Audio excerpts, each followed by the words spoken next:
미야자키 하야오가 다시 한번 은퇴를 번복하고 10년 만에 내놓은 복귀작 그대들은 어떻게 살 것인가는 무려 7년의 시간 동안 사람의 손으로 한 땀 한 땀 그려낸 동화 위에 미야자키의 작품 세계를 집대성한 영화입니다.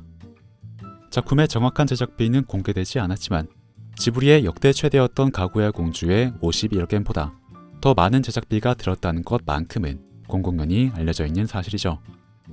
미야자키 하야오의 진짜 마지막 작품이 될 수도 있다는 점, 지브리가 전례 없는 규모를 투입하여 작화를 깎아낸 대작이라는 점, 또 일본 현지에서는 개봉 직전까지도 예고편조차 공개하지 않은 신비주의 전략 때문에 도대체 어떤 작품이 나오려고 이럴까 지브리 팬들의 마음을 부풀어 오르게 만들었습니다.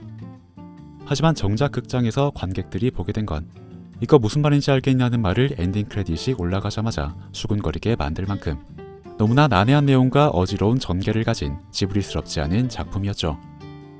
물론 저는 이전 영상에서 작품에 대해 매우 긍정적인 해설을 드렸던 것처럼 그대들의 내포된 메시지에는 분명 감격을 했지만 솔직히 이야기 자체는 그렇게 매력적이지 않다는 생각을 했었습니다. 모든 관객들이 작품의 철학과 사상까지 전부 이해하지는 못하더라도 넓게 잡으면 유치원생까지 함께 극장에 가서 충분히 재밌게 보다가 어른이 되고 나면 또 다른 느낌으로 감동을 받으며 볼 수 있는 게 지금까지의 친절한 지브리 영화였으니까요. 그렇다면 그대들은 왜 기존의 방식을 포기하고 이렇게까지 난해하고 불친절한 작품이 된 것일까요? 그에 대한 단서는 지브리의 대표 프로듀서로서 오랫동안 미야자키의 작품을 함께 만들어왔던 스즈키 토시오의 이번 인터뷰에서 엿볼 수가 있습니다. 真人っていう少年はまさに宮崎駿が自分を描きました。そしてアオサギはね、僕なんですよね。 스즈키 토시오는 단순한 보조자를 넘어 때로는 작품의 방향성까지 함께 결정하는 동료로서 미야자키에게 많은 영향을 끼쳐왔습니다. 그래서인지 이번 작품 그대들에서 미야자키는 자신을 마이토라는 캐릭터에게 투영시키는 동시에 스즈키 토시오는 외가리에게 투영시키고 둘을 친구로 만드는 것으로 작품 속 인물의 관계와 현실 속 자신의 관계를 동기화시켜놓고 있습니다. 일관된 법칙과 맥락을 알 수 없었던 그대들 속의 몇몇 장면들은 바로 이런 지점에서 비롯되고 있는 것이죠. その主人公の真人とアオサギがね、隣同士に座って喋るっていうシーンがあるんですけど、ねえ、あのシーンを見てるとね、まあ僕と彼との会話、よく観察して全部覚えてるなっていうぐらいね、細かいところ全部彼が記憶してて、それを映像にしてるんですよ。あれは本当に感心しました僕は。 스즈키 토시오의 인터뷰에서 알 수 있듯 미야자키는 그대들 속의 장면들에 몇몇 지인들만이 내막을 이해할 수 있는 지극히 사적인 정보들을 녹여놓았습니다. 그래서 외가리의 7번 깃털이 약점이라는 그 근본을 알 수 없는 설정이 뜬금없이 튀어나오는 것도 어쩌면 외가리의 모델이 된 스즈키 토시오의 신체 상태를 반영하여 자기들끼리만 알아차릴 짓궂은 농담을 심어놓은 것일 수도 있죠. 참고로 미야자키는 벼랑이의 포녀 속편을 진심으로 만들고 싶어 했는데 스즈키 토시오가 이를 결사반대하는 바람에 속편 계획은 무산됐었습니다. 그래서 미야자키는 자신의 모험을 도와주기도 하고 때로는 방해하기도 하는 거짓말쟁이 외가리로 스즈키 토시오를 묘사하는 것으로 귀여운 복수를 한 것일지도 모르죠. 그러니까 사실 우리는 세계관의 일관된 법칙에 따라 정해진 것이 아니라 두 사람의 지극히 사적인 관계와 기억을 따라 구성된 장면과 대사들을 보고 있었던 것입니다. 때문에 작품의 전체적인 방향은 누구나 보편적으로 이해할 수 있는 미야자키의 철학과 삶에 대한 메시지를 따라 흘러가더라도 부분적인 장면들은 지극히 개인적인 정보들로 구성되기도 하여 보편적인 맥락만으로는 도저히 이해할 수가 없는 지금의 상태가 만들어진 것이죠. 더 큰 문제는 작품에 은유된 미야자키의 이런 사적인 관계가 스즈키 토시오 한 명만으로 끝나지 않는다는 것입니다. 一人は高畑勲で、この高畑勲っていうのはこの映画の中で大氏の役。 미야자키는 자신의 오랜 라이벌이자 선배이며 친구였던 고 다카하타 이사오 감독을 외중적으로 작품 속에 그려놓고 있습니다. 그는 빨간 머리 앤과 알프스의 소녀 하이디, 추억은 방울방울과 폼포커 너구리 대작전 등을 만든 지브리의 천재 감독이었죠. 제가 올린 예전 영상의 에피소드를 보면 아시겠지만 타카하타 이사오는 정말로 그대들의 외종저부처럼 이상을 추구하는 타입이라 지브리의 현실적인 살림살이에는 거의 관심이 없었습니다. 그는 제작비가 얼마나 들든 신경 쓰지 않고 자신이 만들고 싶은 작품을 만들었는데 덕분에 작품성은 인정을 받아도 대중성은 낮아서 번번이 적자를 내기가 일쑤였죠. 거기다가 타카하타의 작업은 약속했던 마감일을 넘기는 게 예산 일이었기 때문에 미야자키가 아끼던 애니메이터들까지 타카하타 팀에 발이 묶여서 미야자키의 작품 제작이 방해받은 것도 한두 번이 아니었습니다. 그러다가는 갑자기 실사 다큐멘터리를 만들겠다고 해서 미야자키가 사비를 털어서까지 제작비를 지원해줬는데 타카하타는 역시나 제작 일정을 훌쩍 넘겨서 미야자키의 잔고를 금방 바닥나게 만들었습니다. 제작비를 왜 감독에 신경 쓰냐? 그건 프로듀서의 일이다.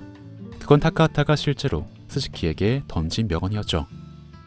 그래서 미야자키는 자신을 이끌어준 타카하타를 선배로서 존경했음에도 그의 무책임한 행동에는 결국 인내심이 바닥나 고성을 지르면서 스튜디오를 뒤엎어 버리기도 했습니다. 두 사람 사이에 있었던 갈등에 대한 일화는 너무 많아서 여기서 다 열거하기가 힘들 정도죠. 둘은 선후배이자 라이벌이며 가장 가까운 친구였지만 수십 년 동안 같이 일을 하는 과정에서 어쩔 수 없이 복잡한 애증의 감정이 싹트게 되었습니다. 미야자키와 타카하타는 좋은 작품을 만든다는 큰 목표에서는 뜻을 함께 했지만 그 뜻을 실현시키는 구체적인 방식에서는 굉장히 큰 차이를 보였죠.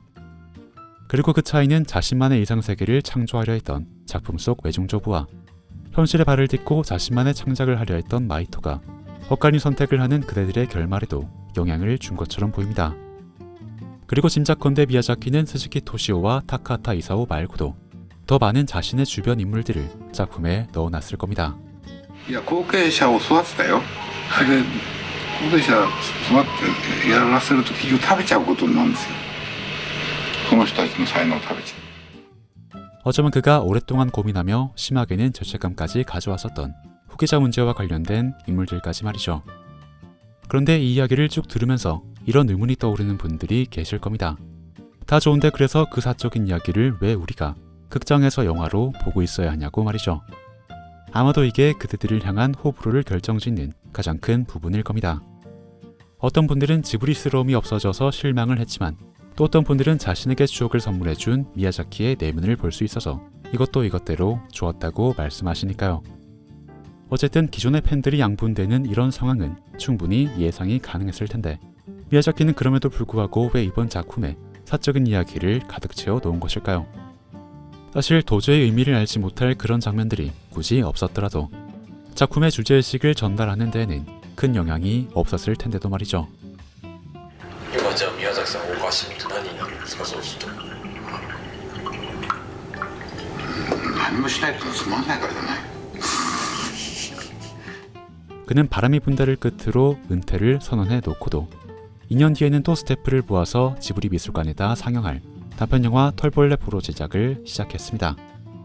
그래서 다큐멘터리를 찍고 있던 스태프가 힘들어서 그만둔다더니 왜 다시 일을 하는 거냐고 물었는데 미야자키는 멋쩍게 웃으며 심심해서 그렇다고 대답을 합니다.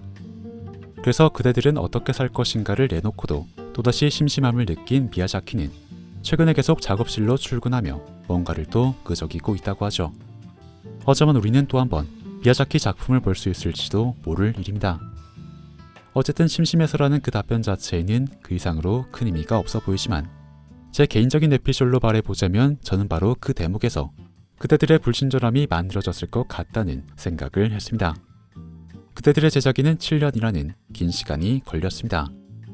통상적으로 지브리 스튜디오는 5분의 분량을 제작하는데 한 달이 걸려서 보통은 2년이면 장편영화 제작을 마치곤 했지만 이번에는 그보다 3.5배에 달하는 어마어마한 시간을 투입한 것입니다. 단순히 계산해보면 이번 그대들은 1분을 만드는데 무려 1.5개월 정도가 걸린 것이죠. 7년이라는 시간 동안 한 작품의 완성만을 바라보며 매일매일 책상에 앉는다는 건 대체 어떤 느낌일까요? 아무리 영화를 만드는 게 덜 심심해서 은퇴를 번복한 미야자키라도 한 달에 1분도 채 전진하지 못하는 일상을 지탱하는 건 꽤나 답답한 일이었을 겁니다. 그래서 보통의 창작자들은 그 지루함을 달래기 위해 소소한 활력소를 만들어내곤 합니다. 바로 자기들만이 알아볼 수 있는 곳에 이스터에그를 숨겨서 장난을 치는 것으로 말이죠. 책상 앞에서 매일매일 똑같은 일상을 반복해야 하는 창작자들에게 그건 단기적으로 집중력을 올려주는 소일거리 역할을 합니다. 남들은 알아보지 못해도 내가 재미를 느끼기에 그걸로 동력을 얻어서 다시 작품의 완성으로 나아가게 해주죠. 물론 보통의 이스터에그는 눈에 띄지 않는 곳에 심어둔다는 것이 원칙이지만 이번 그대들의 이스터에그는 그렇지가 않았습니다. 너무 떡하니 등장하는 뜬금없는 대사와 행동의 의미를 추측하느라 작품의 이야기를 따라가는 게 방해받을 정도였죠. 그럼에도 스즈키 토시오나 주변 스태프가 제동을 걸지 않은 건 정말로 이번 작품이 미야자키의 마지막이 될 수도 있었기 때문일 겁니다. 지금의 지브리를 만들어준 그에게 스튜디오가 돌려줄 수 있는 최고의 선물은 그동안 해보고 싶었던 걸 마음껏 다 해볼 수 있는 자유로운 창작 환경을 만들어주는 것이었을 테니까요. 또한 호불호가 있는 와중에도 저처럼 미야자키가 만든다면, 거기다가 작품 외적으로는 발언을 자제해왔던 미야자키의 솔직한 내면 이야기를 담고 있다면 오히려 좋아하면서 보고 싶어할 팬들이 전 세계에 포진해 있으니 그건 사업적으로도 충분히 시도해볼 만한 일이었을 겁니다. 신인 감독이라면 개인적인 사연으로 관심을 받기가 힘들겠지만 미야자키는 그렇지가 않으니까요. 물론 한 사람의 개인적인 내면 이야기를 왜 극영화에다가 담아놓냐고 불호를 표하는 분들이 굉장히 많고 그건 역시 충분히 타당한 의견입니다. 저 역시도 제가 별로 좋아하지 않는 감독이 자기의 내면을 다루면서 이야기적인 재미에 소홀했다면 지금처럼 즐겁게 관람하는 건 솔직히 힘들었을 것 같으니까요. 하지만 영화란 건 원래 다양한 세계의 이야기를 담아넣는 그릇이고 요즘처럼 전 세계가 불황일수록 이런 다양한 이야기는 그에 비례해서 적어지니 일상에서 겪지 못할 새로운 예술적 경험으로서 조금만 더 너그럽게 생각해 주시면 좋지 않을까 싶습니다. 여기서 성원을 보내야 미야자키의 후속작이 또 만들어지는 것이니까요.